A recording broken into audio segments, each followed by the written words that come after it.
Catholics and Protestants have had many issues over the years. There has been much debate over papal authority, Marian dogmas, and even the sacraments. But somehow, the primary core issue that has separated them has received almost no attention at all.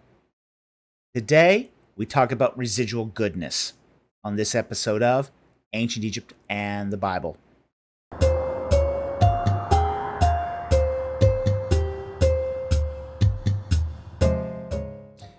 In philosophy, it is sometimes said that before you criticize anything, you should at least understand it. And if you don't understand the subject of residual goodness, you don't really understand the Protestant Reformation.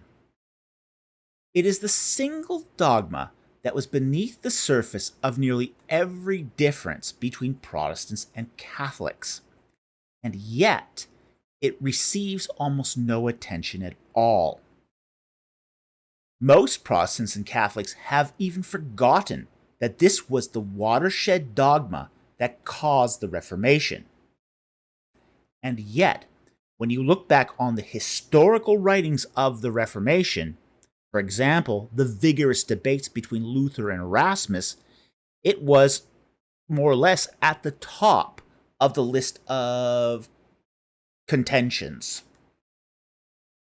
So we're going to discuss that topic today and sort of tease it out and why it was important to the debate overall.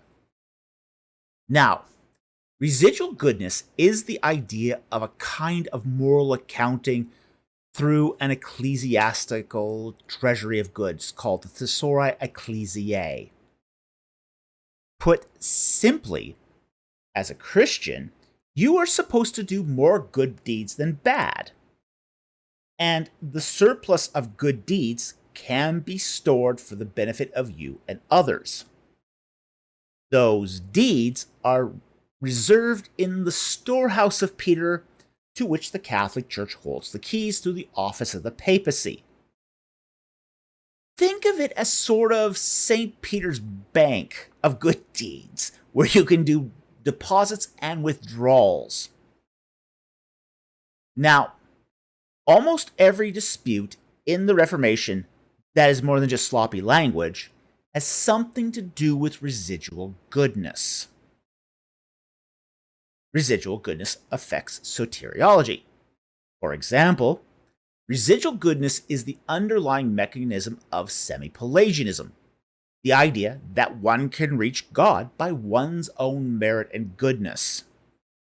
This is contrary to the Augustinian view of total depravity, where one lacks the goodness to reach God on their own. Residual goodness is also the liquidity, that is, the residual pool needed to make good the writs of indulgences. Back in Martin Luther's day, you could buy indulgences to get you into heaven, get you out of purgatory, assign good deeds to another person, and these were sold by the Catholic Church. But what backed the indulgences was this reservoir of residual goodness. Residual goodness also gets you and your loved ones out of purgatory sooner, because when you die, those good deeds can be cashed out to lessen your time in purgatory or lessen the time of your relatives in purgatory. Residual goodness also gave added meaning and legitimacy to the papacy as holders of the keys to heaven. And while no one would say that there haven't been scumbag popes, for example, Benedict IX, the dogma gives the office power through its ability to distribute residual goodness. To put it plainly, having power over residual goodness loomed over many people like a threat. Okay, so if you disobey the papacy, you're going to spend a lot more time in purgatory, or the benefits of heaven are going to be withheld from you entirely. So it provided a stranglehold on the ability of the layperson to reach heaven, because the papacy held all the power through that currency of residual goodness. Even the idea of papal authority got a boost from residual goodness, as the papal seat used residual goodness as a guarantor, i.e., liquidity, to secure the basis of, say, doctrines like ex cathedra. How do you ensure that the Pope is speaking with infallibility? Well, it's backed up by this huge reservoir of residual goodness. So, even if the Pope himself isn't good, the papal seat and what he says has basically a blank check. And what's paying the bills is residual goodness. Furthermore, saints are considered to be super believers. That is, they produce many, many more times the good deeds that, say, your typical layperson would be doing. And as such, the residual goodness of the saints is supposed to be so great that they are said to be able to do favors when prayed to. And even, for example, the Virgin Mary's residual goodness is said to rival that of a god, undergirding dogmas like the bodily assumption.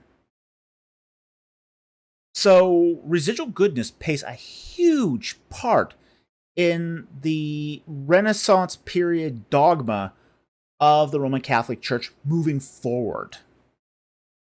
So, we cannot underestimate the role that residual goodness played, not just in the doctrine of the Roman Catholic Church, but in how the Protestant Reformers responded to that. Now, here's the problem. The problem is, with all of this, there's no such thing as residual goodness. And the reason why is because goodness does not originate with man, but with God, per Ephesians chapter 2. Now, as for the criticism of the treasury of good works, it's probably best to go back to Luther's 95 Theses. There are two theses that he stated that really sort of stand out here. The first is his Theses 56. Luther challenges the treasury of good works, the Thesauri Ecclesiae, by stating that nobody knows how many good works are in the treasury. I mean, frankly, there's no books being kept. Okay? The papacy doesn't know whether or not it's cashing out basically bounced checks, or if there's a surplus there. There's no accounting there, and there's no way to know it. And even then, there's no way of knowing if these good works have any efficacy at all. The Bible does not state that these books can be commutative. There's no way of knowing if you can commute one good work to another person. It's an unknown factor. And if anything, it seems to be that the Bible is basically saying that everyone is judged for their own sins and their own good works. And if that is the case, then you can't transfer your good works onto somebody else. Like for example, in the crowns in the book of Revelation, where every believer and every saint is awarded with the crown of righteousness, or the martyr's crown, or perseverance. It's not like they can give their crown to somebody else. You know, Christ doesn't go up to somebody and say, "Oh, your uncle gave you your good works. Here's your crown." Doesn't seem to work that way.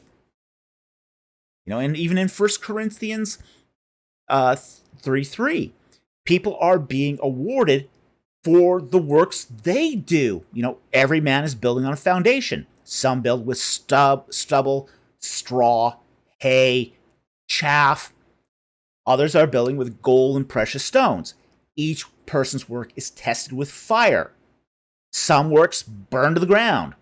Others remain. And then each person is rewarded for their own work, even though they're saved.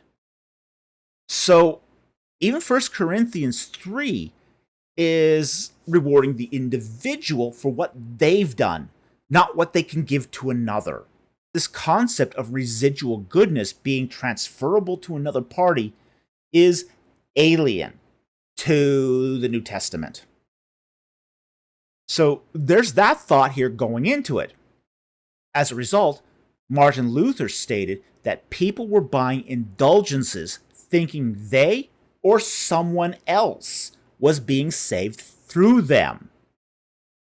But he adds, there is no peace with the Lord for those who have bought indulgences. And he finally adds, but there is peace for those who have the cross. That is the cross of Jesus Christ. But, quote, where there is no cross, end quote, there is no salvation, and ergo, no peace. Luther's Theses 92 and 93. Okay, in conclusion, residual goodness is the watershed dogma over which the Protestant Reformation was fought over. Now, I'm not going to endorse either side of this debate. I'm not going to say that I support the Protestant Reformation, and I'm not going to say that I support residual goodness. However, I think it is really, really important that you understand what the issue was and why both sides fought over this. Okay? If you're a Catholic and you believe in residual goodness, fair enough. If you're a Protestant and you believe that residual goodness was a sufficient motivation to pursue the Protestant Reformation, fair enough. I will leave that to your conscience and the conscience of the viewer. Okay? That's between you and God. But I think one of the things that's really, really important to our viewers is, because we are an educational channel, that you understand what happened and why it happened. We want to teach you why things happened, what people believed, and why they believed it, and when they believed it. Okay? Today, almost nobody can identify the reason why the Protestant Reformation happened. But this is a matter of church history. And for you to understand why things turned out the way they did, we need to educate you as to what happened. So we know this is a controversial topic. We know this is a topic that sort of can generate more heat than light. But by explaining it and letting you make your own choices in this, we at least educate you so that you can engage this issue thoughtfully. So anyway, I want to thank you very much for watching this today. We hope you enjoyed this and you learned something from it. And we'll see you next time on Ancient Egypt and the Bible.